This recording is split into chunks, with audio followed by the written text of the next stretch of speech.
Hey guys, what's going on? Welcome to Millionaire Mafia.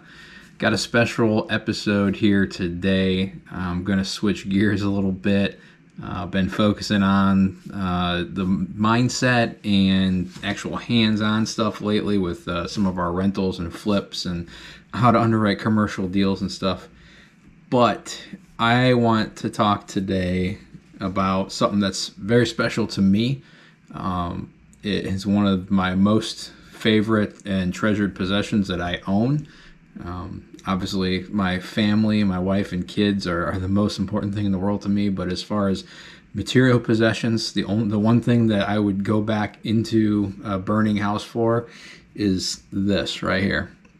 And what this is, if you don't know, if you aren't in the military, you probably don't know what a command coin is. But what a command coin is the history behind it is you acquire these over the years. Pilots a lot of times will acquire patches that we wear in our uniforms, and as we switch from squadron to squadron or unit to unit, we'll get new patches and things like that, and we'll collect them. And it's, so you might see some of them on my wall. That one right up here it's pretty special to me. It's my 4,000 hour helicopter patch that very few people have. But anyway, what'll happen though is as you get more senior and you have this coin, what a lot of guys will do, generals, admirals, heads of state, even non-military but government employees that are senior, if somebody does something for them, they will take a command coin they have, they'll give it to them. And that basically is a very highly valued thing. But what you would do back when alcohol was or going to the bar and going to the club was a big thing in the military. We're kinder, gentler military these days, but back in the day we'd go raging. And what you do at the bar is everybody would slap, somebody call for coins.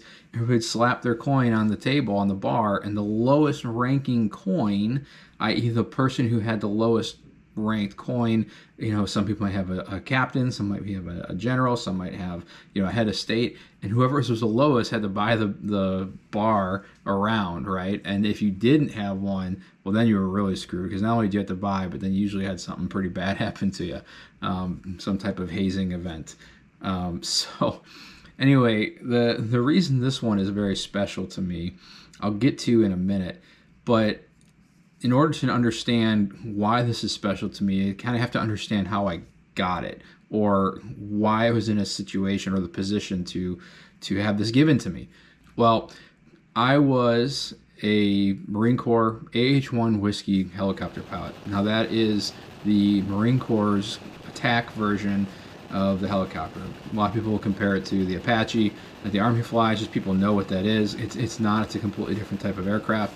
We've actually replaced the whiskey with a new aircraft now that's the same, still a Cobra, but it's a up to date, high speed glass cockpit, all updated electronics and weapon systems and things like that. But that's what I flew, and I went to Afghanistan a few times.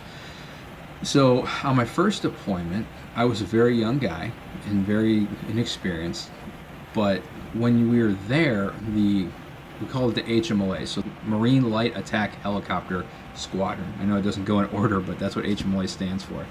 And it's comprised of Hueys and Cobras that work together, which is very unique to aviation, in that they have different types of aircraft in the same squadron that go out and work together. This used to be very common back in Vietnam and stuff like that, and even World War II with fixed-wing aircraft, but it doesn't really happen as much anymore.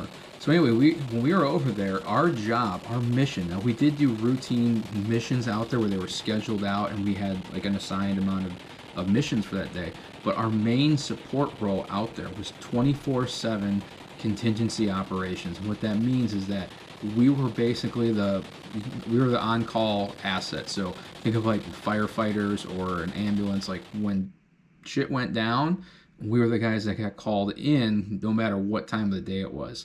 So 5 in the morning, 10 at night, 2 in the morning, anytime in the middle of the day, and we would have anywhere from 2 to 3 sections, which is 2 aircraft at a time. And so we'd have 4 to 6 aircraft out at any given time doing stuff all over the area of operations.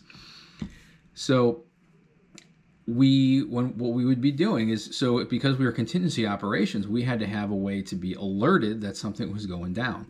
And what would happen is we'd be doing our job. We'd have ground jobs as well, other than flying, that we had to do scheduling and do maintenance and stuff like that. So there's a lot of stuff that we were doing to keep the aircraft and the mission going outside of just flying. So we had to get those done. So when we were all over, it was a relatively close area, but we were all over a 3 or 4 football area sized piece of dirt that we were doing stuff. And so at any given time when that mission came in, we had to all work together, and it was organized chaos, right? And you'll see what that looks like here in a minute. But anyway, so what would happen is the duty officer would receive a call that something was going down from the head tasker. And when that ODO, that duty stander, received that mission from the head tasker, he would have to alert all the crews and all the maintenance staff and all the ordnance guys to go get the aircraft ready and get the crews out as fast as possible. And I'm going to show you really quick. This is pretty much what it looked like. And this is every day for us for 210 straight days in Afghanistan. Check it out. Stand by for TFT. Engage all 4 mans are on east side of the river. Good hits, good hits. Section is in heading 070. Good impacts. Type 2, bomb on target. Fast arms on. RPG. 11 o'clock low, got the boo. Go right. There's a flash by the smoke. It's 10 o'clock. Break right, break right, break right, break right. Break right. He's off the deck. We suppressed the field when he came in to land. Left gun, open fire. Go guns. Friendly is in the vicinity of compound 30. Get some sort of counter-back situation going on, like ASAP. They're shooting at us when we're in the area. Break it in 180. Clear hot. Engage under self-defense for your aircraft.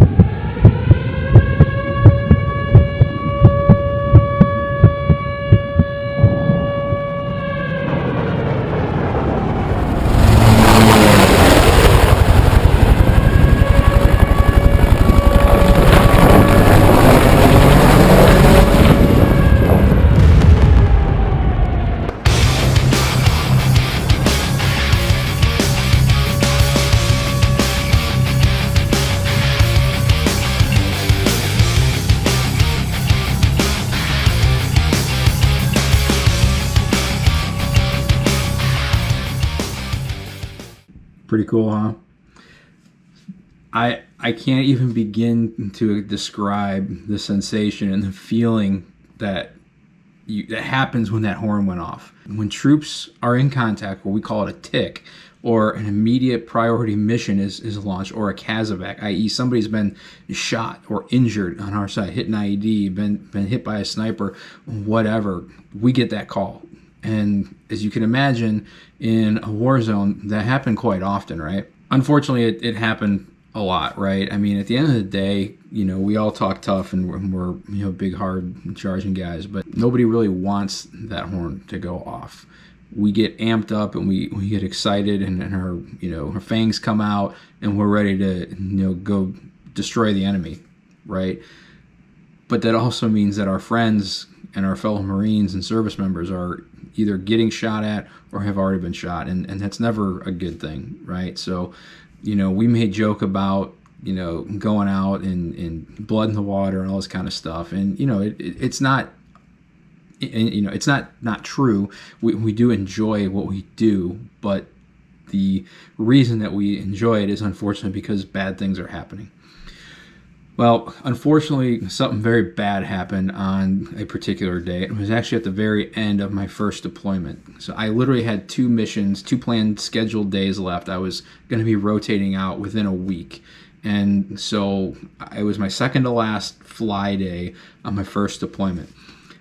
And we were on tick. So of those 3 squadrons, or 3 sections I mentioned earlier, they would be out doing missions kind of sporadically, and it was never a set time or anything like that. So we would have a set tick squadron, meaning that if the horn goes off, we got to know who's running out. We don't want everybody running out all at once to 6 or 7 or 8 different aircraft. So there was 2 aircraft that are always on tick, and then that crew would go out and be the one to man up that you saw in that video.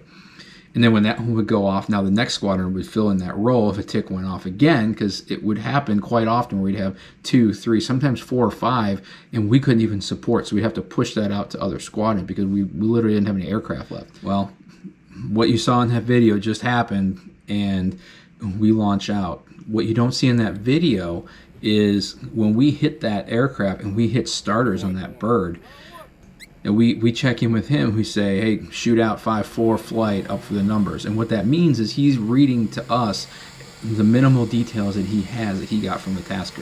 So he'll say, hey, he'll give us a 10-digit grid to go to. He'll give us a call sign, Siege 25, I think it was his call sign of the day. And then he'll give us a basically the mission number. So when we check in with the DASC, who is the basically air control for the area, when we check in, he knows where to push us exactly, because sometimes things change from the time we get the mission to when we get there. He can push us, and even sometimes we even get retasked to a more higher priority mission than when we launched on. So it's all a delicate, intricate dance that goes on there. There's a lot of moving parts. And then we also get a frequency that we check in with, and that's a classified frequency that gets passed on to us.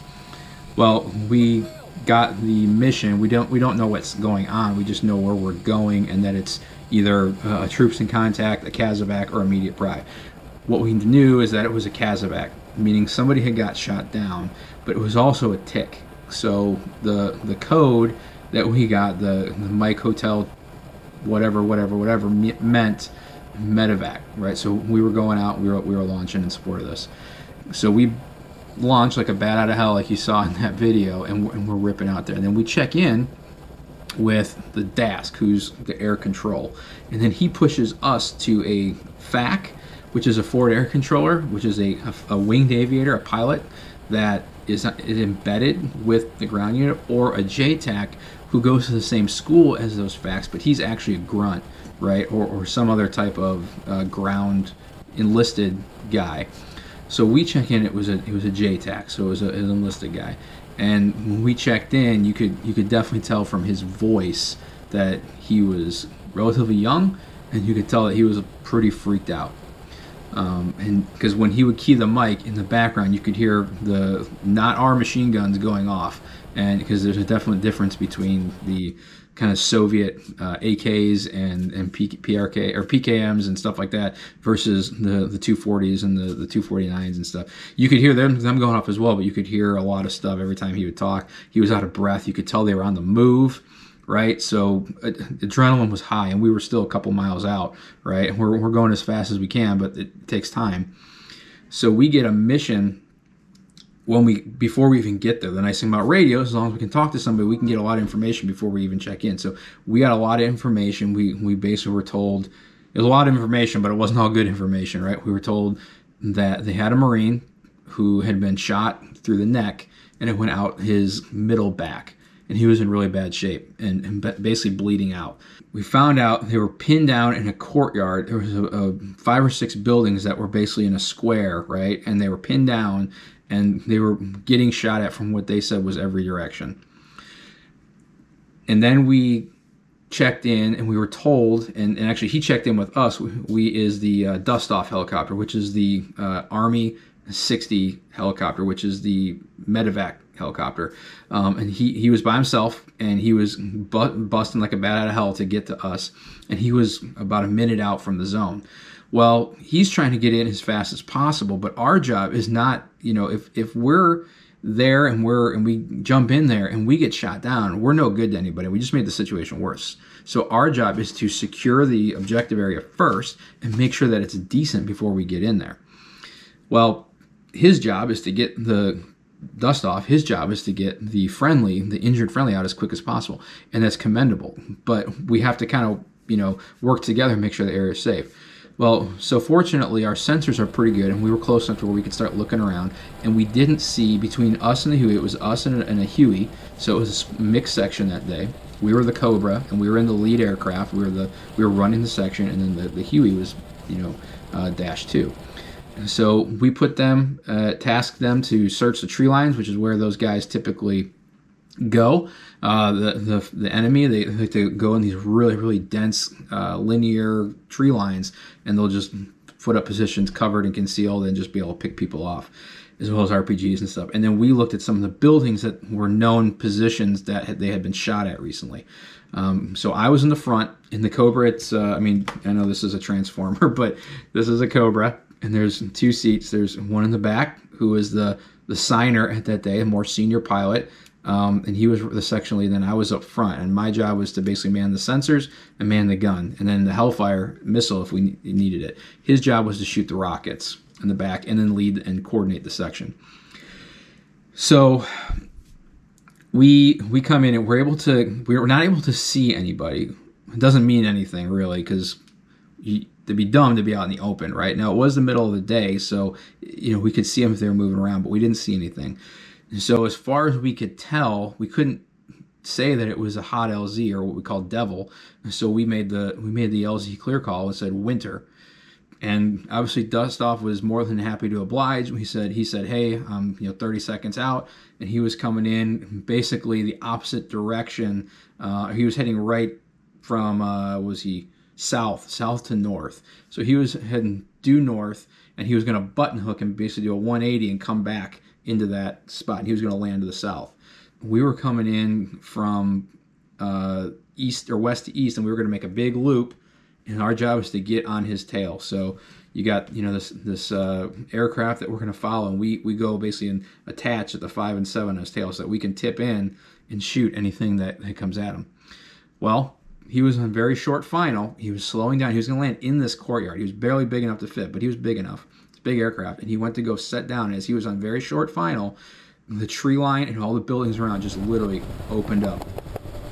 I mean, just RPGs, machine guns. We saw tracers. We saw, a bunch of other stuff. And we literally, I'm in the front seat of the helicopter looking at my sensor, but I couldn't see anything in the sensor I was looking at. But I popped my head up, and I watched the smoke trail go right towards the 60, the Dustoff tail, and it detonated right at the tail. And I thought, crap, we got a Mogadishu, right?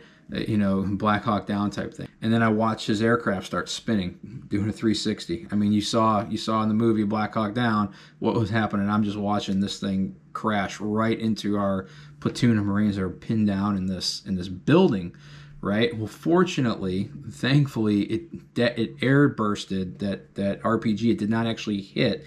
And so it kind of fragged the aircraft with some metal from the warhead, but it didn't destroy any of the components or the linkage, which is fortunate. But it disturbed his airflow, which is why basically his tail stalled out, and then it made him spin. So he spun off and went to the south, and he immediately, the Dustoff pilot, the guy had balls of steel, he said, "I'm coming back in, shoot." And then the guy, and then next thing we hear after that was our Huey -2 said, "Hey, we've got the poo. Poo is point of origin. We got the poo engaging." And the JTAC said, cleared hot, which means you're cleared to fire, right? We don't necessarily or technically need clearance to fire when we're getting shot at. That's called self-defense. But he starts shooting, right? So they just are unloading with their 50 cal and minigun on the tree lines. And that's where most of it came from. Now, we, as the Cobra, pulled overhead because we didn't see anything where it came from. We pulled overhead to guard the Huey and then get back around because the Huey was basically indisposed or, doing their own thing and working that tree line to suppress and for that 60 to come around. So now our job was to come back around. And when that 60 came, as he was coming around, the guy on the ground said, "Hey, we just saw somebody shooting at us from this building." And he named the building, and we have a chart and everything that we can know exactly which one it is. And he said, cleared hot. And we said, roger that. So we come hard around, and as that 60 is coming in final, the aircraft commander behind me said, "You go gun on this building. I'm going to watch Dustoff." And I say, roger that. So as we're coming around, I call tally target, and he gives me the master arm. "Hey, you're armed for gun." And I just laid waste to this building, just pop, and just pulled the trigger as long as he could keep me on the target. Now, obviously, we're moving along, so I only had so much time, and I just lit it up as much as I could, right? And we went back, and then they didn't get shot at, thankfully, on this approach. The Dustoff aircraft got in, and we saw the Marines running to the bird and putting their buddy on there. And I mean, we were low enough, and I got sensors. You could see, he was pretty tore up, and so he got him on the bird, and they took off because the Marines were safe, at least inside the compound. So we escorted the dust-off helicopter out about a mile, and then we turned back around once he was clear over the open desert. And then we came back in, and then, you know, obviously all hell had broken loose, and while we had offset a little bit, the friendlies had been engaged again. And, you know, at this point, we had both, the Huey and the Cobra had taken off, so we had to reorient ourselves and get back in the objective area. Well, you can imagine a young guy. I mean, he might have been 20, maybe he was 21, something like that. And he just watched his buddy. I mean, he was talking with his buddy right there, bleeding out in front of him, and getting shot at and having explosions, watching a helicopter almost, you know, spinning out of control and coming right at you. And I mean and then he's still getting shot at. I mean, and you can imagine what he's feeling, right? And we could hear that over the radio. And this is something I'll never forget. One thing, I'd always been told this in training by my instructors, and a lot of them were Marine Cobra pilots that told me this. And I always say, okay, yeah, roger that, sir. But it never really stuck with me until this moment. And what happened is this guy was kind of freaking out over the radio. You heard that guy in that video. You can hear him, the inflection in his voice going up a notch, an octave or two. And he was speeding. And so he was kind of freaking out and not really giving us much direction. So in order for us to know where to shoot, we got to make sure we're not going to shoot our buddies or shoot civilians, right? And so we got to know where these guys are at. So I'll never forget this, though. The guy in the back, his call sign was Sauce. He's one of the best Marines I've ever known. He's one of the best leaders I've ever known. He's one of the best officers, and he was a damn good pilot. He left the squadron, you know, shortly thereafter to go to fly for HMX, which is the ones that fly the president around, and I haven't seen him since, but I kind of lost touch with him. But Sauce, he hears this guy, and he's like, "Hey, brother." And yeah, this is very like when we're on the radio, we're talking very, very professional, clear, concise, short, you know, no bros or anything like that, but there's a time and a place, right? And he knew that this was the right time and place. And he goes, "Hey, brother, what do you need us to do? We're here for you." And that's what he said on the radio. I'll never forget those words as long as I live. And the JTAC had the mic keyed, so you could hear him go, and you could hear him take a breath, and paused. He said, "Roger that, sir. All right, I need you to check in Kilo 4 Echo, Building 3, Jet Bravo 3 Romeo, Building 14, 15, 16. We've got enemies in that position, 360 to 030, rockets and guns, expect immediate reattack." And it was like, boom, like a light switch. His training just kicked back in. He went complete cold-blooded, stone-cold killer on the radio. And I'll never forget that transformation. And that, to me, I literally got chills. And I was like, I mean, just in the front seat. I mean, it was 130 degrees outside, sweating like crazy. Obviously, the adrenaline was pumping, and I got chills. And we got turned around, and we literally just laid waste to everything that was around there. And we shot everything we had. I mean, I literally, and like I said, Sauce was a good pilot. And so these buildings, these mud huts, have windows that are about 2 feet wide by 2 feet tall, not very big. And I literally watched him put a rocket right through the window from 1,000 feet away, right? 1,000 feet up. And I said, sorry, from 3,000 feet away, because it's 1,000 meters. And I watched him put one right through the window. And whatever was inside of that got absolutely shredded, because that was a machine gun position, and it stopped being a machine gun position right after that happened. So we shot everything out. Everything kind of cooled off. We stayed as long as we could. We were out of ordnance, but we just stayed, and we popped flares off. So we have these flares that we use for preventing us from getting shot down by heat-seeking missiles. We call them man pads.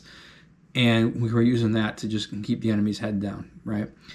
And then the JTAC said, "Hey, it's pretty quiet, sir. I think they might have gotten out of here." We were listening. They can actually hear. They're able to tap into the enemy's radio, and they were basically doing BDA or buddy. They were looking for, you know, basically doing battle damage assessment. Meaning they were the guys that were talking, the bad guys that were on the radio were no longer talking, and that out there typically meant they were no longer breathing either, which is a good thing. So we basically pieced out. we went back to a close little fob out in the middle of the desert, and they have some gas, and they had ordnance, and we got in, we landed, and typically this isn't what we do, but like I hopped out and I was grabbing rockets and I was loading up our aircraft, and I was getting the gun, we were putting it on the cart or on the tray, and we were loading it in there, and I'm doing everything that, like, helping these guys to get out there as fast as possible. And fortunately, everything was pretty much, calmed down at that point. We went out there and we stayed on station for a couple hours, as long as we could. And then they said, okay, hey, we're good. And then the QRF, the Quick Reaction Force, armored vehicles showed up, and then they were able to hop in and get a ride back. So that's the story. That's what happened. But that doesn't talk about where I got this, and why this is so important to me. So fast forward a couple days, right? I told you this was my second last flight. My next flight was about 2 days later, and we actually shot on that event as well. We, that's a pretty interesting story. So almost got, had something hairy happen as well. Maybe we'll talk about that some other time. But anyway, made it through. We were done. We handed over to the other HMLA squadron that came from stateside to replace us, and we're going to be there for 7 months as well. And so we were basically doing our briefs. We have to get, like, we call them warrior transition briefs. Like, I'm not going to go, beat my wife. I'm not going to go be an alcoholic. I'm not going to go buy a car on 37% interest or whatever, right, with a credit card. So we had to do all these stupid warrior transition briefs. And I'm sitting kind of in the middle back row, and we're all in our camis at this point, not in our flight suits anymore. And I just happened, I'm sitting there chilling and, drinking coffee and whatever and relaxing.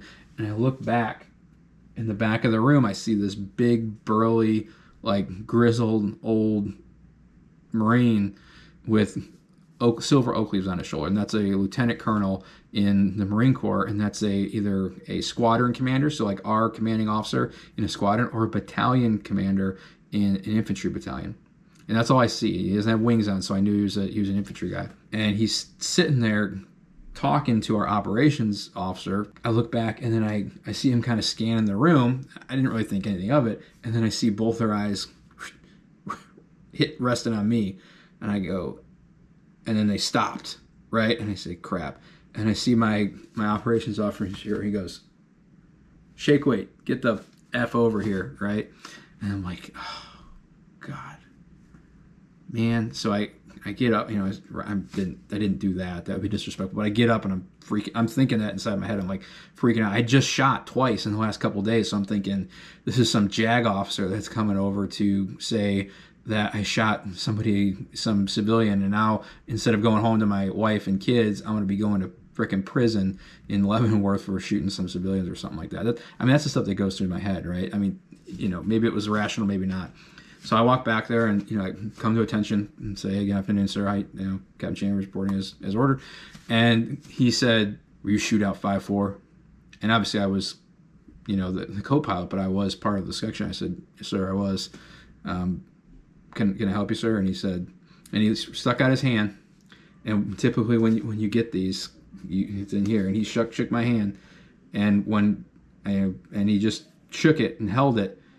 And he said, our guy got pretty jacked up, but he's in Germany, which is the next level surgical facility. He said he's going to make it. And he's going to make it because of you guys. And then he pulled his hand away, and I had this in my hand. So it was really hard to say anything. I had kind of wondered how the guy fared, and hearing that, and we talked for a couple minutes about how his guy was and where he came from and some stuff like that. And hey, when you get a chance, can I get his information? I know it's kind of crazy right now, but I'd like to send him a card or something like that, or send him a note, say everything. But the reason it was so special and important was because up to that point, you think about it, I was 26 years old. I had been through, I busted my butt in high school, playing sports and playing varsity and being the captain, and then going into college and doing well there, and then move on to the next level and go to flight school, or go to go to officer candidate school, become an officer, then go to the basic school and go for months and months of training, of infantry officer training, and then go into flight school where like every day you're just getting crushed by flights. And I had a lot of trouble with air sickness, so I had my own physical battles I had to deal with, and that was 2 years, literally 2 years of just getting crushed in flight school. And it wasn't all bad, but it was just a lot of work and studying and effort. And then you go to the squadron, you have to fly 6 months just to learn how to fly the Cobra, and that whole time you're also learning how to be an officer in the Marine Corps, and then 6 whole months as a brand new officer, a brand new pilot in the HMLA, which is not a very easy place to be a young guy. There's a lot expected of you. It's very much like a frat, so you can imagine how that is. And it needs to be that way because of what our mission is in delivering accurate and timely ordnance in close proximity with friendly forces, right? So it has to be. We have to expect a lot. But there's not a whole lot of positive feedback or attaboys or congratulations, and you're not expecting it. But when you get it, and that literally, this thing right here, that moment literally made everything that I had done, every bit of pain, every bit of frustration, every bit of failure that I had up to that point, every bit of struggling and stressing and achieving, it was it right here. This was the most important thing that anybody could have ever done or given me at that point. And I'll never forget it. Like I said, it's the only thing I would go back into. If I had one thing to pick into a burning building, I would go pull this out. And so, that's the story. It meant a lot to me. It still does. The one thing I would say to take away from this is that just because whatever you're doing, just because whatever you're struggling with and fighting with throughout your career, if you truly bust your butt and you truly give everything you have, you will be recognized at some point. And when that coin or other thing that represents your achievement is placed in your hand, you won't be able to replace it. And that's a feeling that you'll remember for the rest of your life, and that you wouldn't trade for the world. And you wouldn't trade all that pain and frustration and agony and stress for anything once that thing hits your hand, right? So, anyway, well, if you guys have a story like that, I'd love to know. I'd love to chat with you. Maybe we even throw it on a Zoom chat. I think it'd be great to get a lot of these stories. I know this is a military story, it's a military aviation story. It doesn't have to be. I think they're very entertaining, and you mix it with the audio and the visual, it becomes something that people like to watch. But I really think, and I think it's awesome to hear those kinds of stories, whether it's in business or your family or whatever. And that's what this channel is all about. And that's what I'm really hoping to foster, that type of mentality and that type of culture here. So if you have anything, go ahead and comment. I'd love to have you guys back. I'm going to do more videos like this. This, like I said, was probably the greatest day of my life, but it doesn't mean it was necessarily the most exciting or scary or near-death experience by any stretch of the means. So I'm going to do some of these once in a while, maybe once a month. We'll have kind of a fireside chat type of thing. But anyway, I really appreciate you guys being here. Go ahead and subscribe if you like this and you want to see more. I'd love to have you guys. I'm seeing that number tick up and up, and it's really cool and really encouraging, and it makes me want to work harder, put a better product out, and provide a better service for you. So until next time, here's to your wealth.